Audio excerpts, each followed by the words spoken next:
Hi నమస్తే welcome to my media నేను మీ కేవీఆర్ ఆకలి చావులు ఆర్ధనాదాలతో బిజవాడ ముఖ్యంగా ఆంధ్రప్రదేశ్లోని ఫైనాన్షియల్ సిటీ సింపుల్గా చెప్పాలంటే హార్ట్ బీట్ లాంటి గుండెకాయ లాంటి ప్రాంతం ఈరోజు నీట మునిగిపోయి ఎట్లా తల్లడిల్లుతుందో చూస్తూనే ఉన్నాం. కదిపితే కన్నీరే. వరద బాధితులది ఒక్కొక్కరిది ఒక్కొక్క గాథ. లోపల ప్రాంతాల్లో ఉన్న వారికి మందులు ఆహారం చేరే దారి లేక అవస్థలు, ఇల్లు శుభ్రం చేసుకుందామన్నా దొరకని నీరు, పాడైన వేల వాహనాలు, ప్రతి కుటుంబానికి 25 కిలోల బియ్యం, లీటర్ పామాయిల్, కిలో చక్కెర, 2 కిలోల ఉల్లిపాయలు, బంగాళాదుంపలు. చంద్రబాబు వరద ప్రభావిత ప్రాంతాల్లో పర్యటనకు అమిత్ షాకు ముఖ్యమంత్రి ఆహ్వానం. రంగంలోకి అగ్నిమాపక శకటాలు. వరద ముంచెత్తిన వీధులు, ఇళ్లను శుభ్రం చేస్తున్న రాష్ట్ర ప్రభుత్వం. ఇప్పటికే 50 వాహనాల క్షేత్రస్థాయికి. వరద బాధితుల రుణాలు రీషెడ్యూల్ చేయాలి.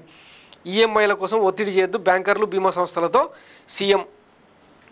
సో వరద బాధితుల ఇళ్లలోని బురద తొలగించడానికి రాష్ట్రంలోని వివిధ జిల్లాల నుంచి విజయవాడకు తరలి వచ్చిన అగ్నిమాపక శకటాలు అని చెప్పి ఇంకా వీళ్ళు డ్యామేజ్ రికవరీ కోసం చేస్తున్న ప్రయత్నాలు అన్నమాట. ఆకలి చావులే ఈ మొత్తం ఎపిసోడ్లో అత్యధికం. ఆకలి చావులే. విజయవాడలోని ఇంద్రనగర్లో అయ్యప్ప స్వామి గుడి వెనుక నీటిలో తేలియాడుతున్న మృతదేహం. కేఎల్ రావు నగర్లో బాలుడి మృతదేహాన్ని వరద నీటిలో తరలిస్తున్న దృశ్యం. పదుల సంఖ్యలో వెలుగు చూస్తున్న మృతదేహాలు. మొన్న 32, నిన్న 15, మొత్తం కలిపి ఇప్పటిదాకా ఈ వరద ఉధృతికి పోయిన ప్రాణాలు 47. వరదలో చిక్కుకుని నీరు తిండి లేక తనువు జాలిస్తున్న అభాగ్యులు. ఆదుకునే దిక్కులేక ఇళ్లల్లోనే కొందరు తనువు చాలింపు. తప్పించుకోబోయి నీటిలో గల్లంతైన మరణించిన వారు మరికొందరు. మునిగిన ఇళ్ల గోడలపై వేలాడుతున్న అనాథ మృతదేహాలు. అనాథగా పడి ఉన్న మృతదేహాన్ని ఒడ్డుకు చేర్చిన బలగాలు. వరదలో ఇలా చనిపోయి లెక్కతేలేని వారు ఇంకెందరో. దొరికిన మృతదేహాలు విజయవాడ ప్రభుత్వ ఆసుపత్రికి తరలింపు. గల్లంతైన వారి కోసం మార్చురీలో కుటుంబ సభ్యుల వెదుగులాట. కుళ్ళిన మృతదేహాలను చూసి కన్నీరు మునీరు అవుతున్న బంధువులు. వాంబే కాలనీ జీ బ్లాక్ 4 రోజులుగా వరద నీరు చుట్టుముట్టింది. బయటకు వచ్చే అవకాశమే లేదు. ఇంట్లో ఉన్న సరుకులన్నీ అయిపోయాయి. చాలామందికి తినడానికి తిండేం లేదు. వీరిలో 78 ఏళ్ల రాజశేఖర్ అనే వృద్ధుడు కూడా ఒకరు. పాస్టర్గా పనిచేస్తున్న ఇతను తన భార్య కమలమ్మతో కలిసి జీవిస్తున్నాడు. వయసు పైబడిన ఇద్దరు పలు అనారోగ్య సమస్యలతో బాధపడుతున్నారు.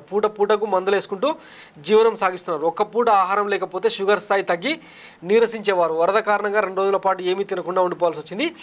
తాగేందుకు మంచినీళ్ళు లేని దయనీయ స్థితి. ఈ నేపథ్యంలో బుధవారం ఉదయం ఉన్నట్టుండి రాజశేఖర్ తుది శ్వాస విడిచారు. ప్రభుత్వం ఆహారం, నీరు అందించి ఉంటే బతికి ఉండేవారని చుట్టుపక్కల వారు ఆవేదన వ్యక్తం చేస్తున్నారు. వరద ముంపులో చిక్కుకుని ఇలా ఎందరో అర్ధాంతరంగా తను జాలించడం అందరి హృదయాలను కలిచివేస్తోంది. సో ఆకలితో అలమటిస్తున్న లక్షలాది మంది బాధితులు. దాతలు ముందుకొస్తున్న పట్టడనం కోసం పడరాని పాటలు.